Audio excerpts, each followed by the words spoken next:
Have you heard any theories? Have there been any theories published or maybe even just somebody coming up to you that hit it right on the head? Yes. Really? Yeah. The theory that the entire show is taking place from the dog's mind. Well, I'm not saying.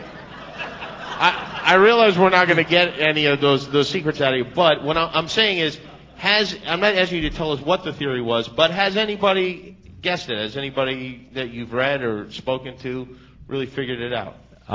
Pieces of it, but the thing is, not enough of the story has unfolded, I think, for people to get the whole thing. I mean, I think the common mistake when theorizing about loss is that there's this sort of, one single unifying theory that's reducible to a single sentence, and that is not the case. One of the things that when we first started working on the show that, Damon said early on, it was just one of these, it was a relief for me, was that it is not one thing that is happening on this island, meaning that, the Twin Peaks phenomenon that all kind of led to Who Killed Laura Palmer, which was an amazing show, but it was kind of a one-trick pony in a way.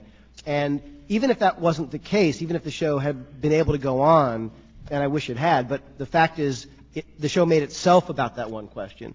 And once Damon said that, even at the very beginning, we were just sort of figuring out what it might be and what it really means.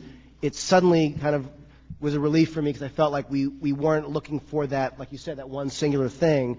I think that no one, honestly, I mean, if we all sort of, instead of throwing questions in the hat, threw answers to what the island might be, any one thing, the best version that any of us could come up with, I don't think would ultimately be a satisfying answer. It's the journey that matters. That's not to say that there aren't cool things to discover, but it does mean that I feel like, it's from the dog's point of view, as great as that is, I think, we'd all be pissed. So, if it's not any one thing, let's say it's 12 things. Can you tell us one? Because we'd all like to know. This question is for them because we don't have a clue. Carlton, Damon? I can tell you later, Edie. No, going to a Senate hearing would be a relief after this. Just to get sort of heady for 1 second, it's sort of fascinating to us, essentially, we did this pilot and did the show, and as JJ mentioned earlier, for us, it is always about the characters, in the writer's room, and again, the show is not written by Carlton and I and JJ and Jeff. We have a staff of amazing writers. Some of them are here tonight. I'd like to offer up a round of applause for them. Yeah. If you're a writer on the show, stand up for a second. The writers, if you're here, stand up. If you're a writer on the show. Yes, there they are. All right.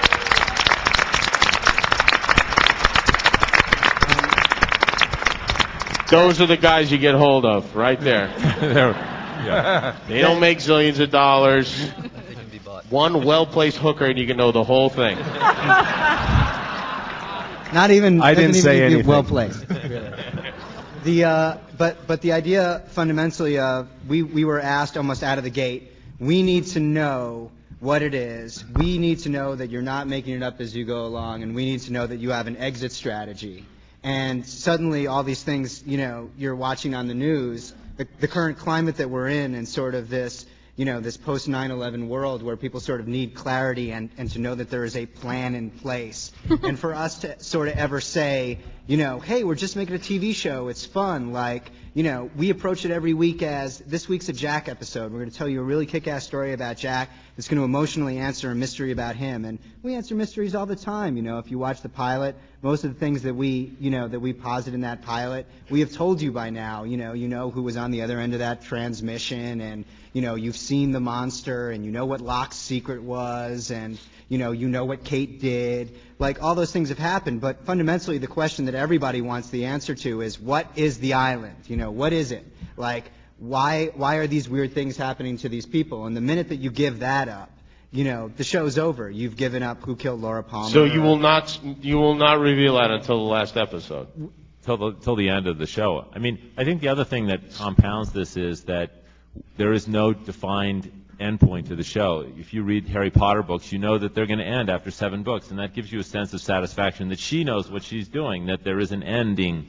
And so one of the things that we're talking to ABC about now is defining when is this show going to end, and coming up with an actual point at which this show will end, which should, I think, alleviate a lot of the anxiety that we don't know what we're doing or that there isn't an ending. And when do they say? They're saying never it should end, right? I mean, no, they're saying they agree fundamentally with the proposition of when we all first talked about it, that the story has to end, but that's mitigated by the business of television, which is you produce all these pilots with the hope of getting one hit on the air, and those hits sort of pay for the failures. So the fact that Lost is still successful after 3 years, the idea of canceling it while it's still in its prime, while cool and what's best for the story, doesn't make sense sort of in terms of a business model. But, you know, at the end of the day, you prevail upon the fact of, well, will people still be watching the show in a 6th or a 7th season? You know, you look at Twin Peaks, and our sense of it is that it was on for a couple years and then it kind of petered out. There are 18 episodes of Twin Peaks. The season 1 was like 6 or 7 episodes. Then they went back, they came back, and it literally lost like 20 million viewers over the course of 3 weeks.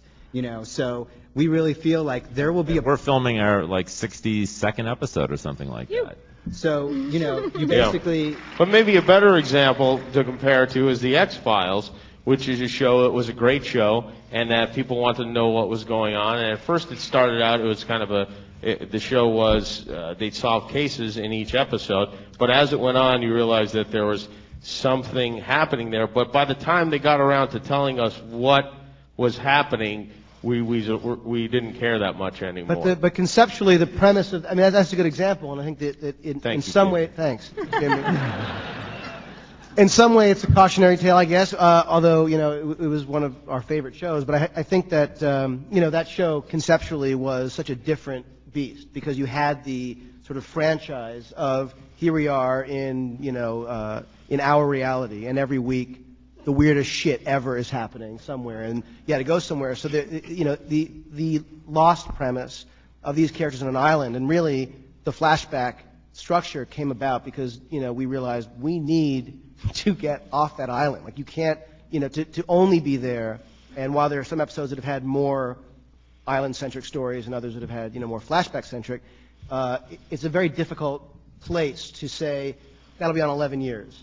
It's a long time. It's a lot of episodes. And I feel like, you know, the idea that Carlton raises that we're discussing about actually giving an endpoint, it makes every episode just inherently, you know, have more value. Because you realize that there is no treading water if you know that you're building to a certain endpoint. If you know in season 4 or 5 it may go on to season 10, it's not the same thing as knowing at the end of season 6 that's it, or whatever, you know, number it is. I don't know anything of what that didn't make any sense. Jimmy? What's happening on the island?